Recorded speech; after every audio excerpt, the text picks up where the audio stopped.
no the buy. I also buy some of the much about my birthday. I know what the much I say me no buy.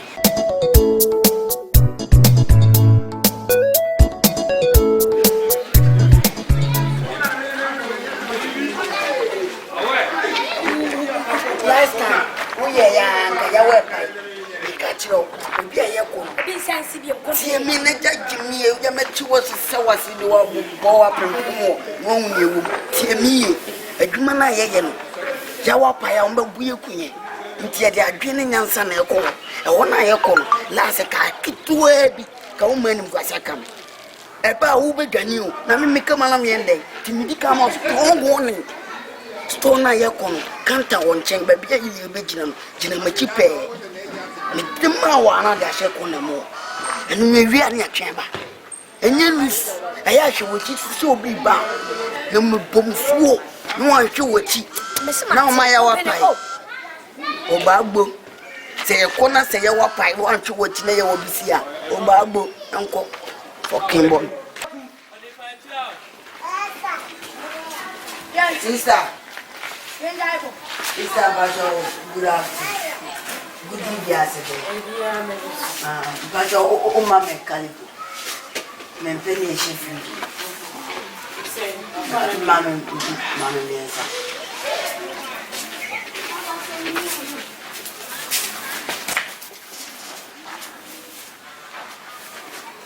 oh,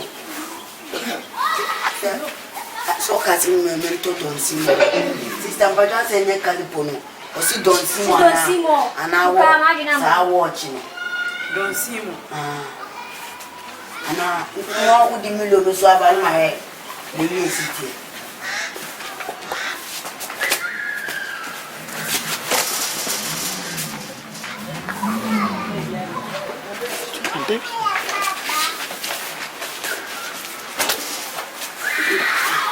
But your one mamma.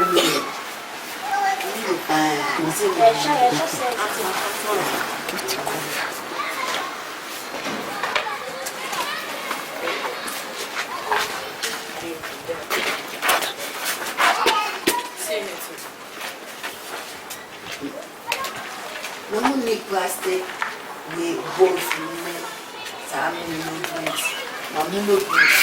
A dear partner open.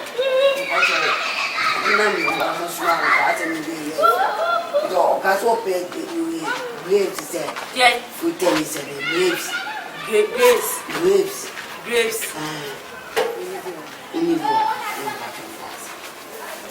Open graves, I sitting on me, boy. I sitting on. And now cover the graves out. I would have two nests of boo so give to her. Have you? There's a Mahana machine, and I open graves or put through no pampas. O drink me say net. Dokune go na wifa. When nim sare wo obeja na pe grapes and I will now to fan chain now the man me boa. We na me first time remember. Whether you want to for my boat. Brother was ya obeja na. Nyam ya we. And now na wine. The young Bahaya, Sigan, we never know my ira. I'm about moon tosh you. The baby, yeah. W, son of you. I know when I am watching. Sister, what's your four? And then when I am watching, open 50. And then I call storage. I'm trouble to be. Now the man, oh, man, I'm not to tell me that Jimmy, I want to tell me the crown. My first time I'm about storage. Because the first time I'm born to be your first time. John! Hey, who wouldn't be better as a woman? Am I a That woman I want to tell me to take when I Jimmy, you are there, no? Writing about Casawati, I've been a mother. I didn't know my. I'm a ready, they be on Baba ready. Hey, I'm about some talk, don't see more. Get the boss, we never be. No, big, not a mother's over. Don't know where the corner. I am saying, on top of you. Womukuoma, oh, my room is having woman. How can I say me? I'm not one focus, who might almost have corner.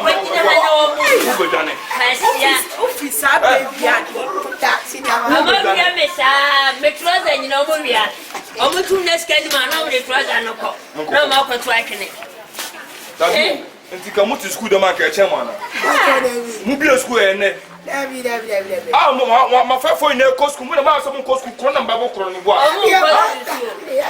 Mo first time ni. Me go ha na mo aso be yet from kwasia bo nku. Mo ja ko mo. Tonjiro. Kwasia. Ko kwa da wo. Kuma wiade.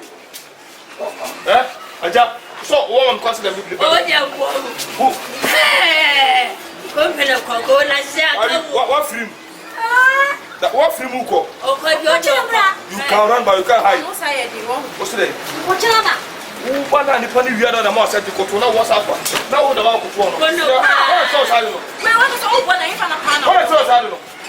I know much now with the buyer. I also buy somebody much about my birthday. I know much much. I say me no buy. I know no them and we are one buy no more down the bank. Then I said, I'm a sure more quite tired. Walk on me. And so to fear Penny, and quite a devil fear. Then I'll say, oh, yeah. What's wrong with the more tableau? You never. Let me 66. We must have a poop park. I said, we know it's every man crying like a good. It can't be. Making birthday no mercy. Happy birthday to you. How much are you now? I am 67 years old now. Hip, bully. And I make it how much make you tsunami. And to keep them Canada, they are going to come on. Almost all in the mom, more talk to what you want now. What said? Tell them, Miss Mipula, no more about it. My dear muscle. My dear muscle, we know. Store now, and money cost on you. 66. No, John, on fucking man.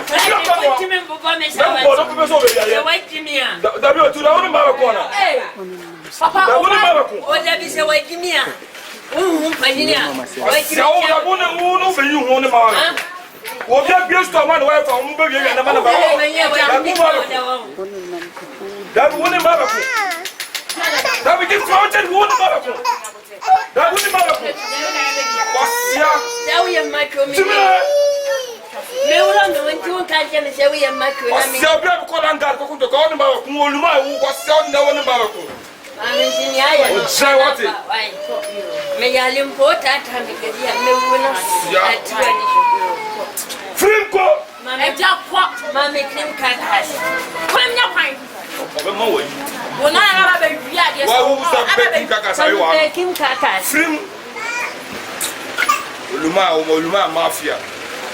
And the Gifty Akabenezer, stone of a man after morning cost on the girls who general jam and canal more on the way at the Sapoto. Hey, sorry, but money cost on store now and money cost because of the effort. Kim Kakas, you know, mamma. I don't have a proud peg. Oh, more dear peg. I'm still make a chong.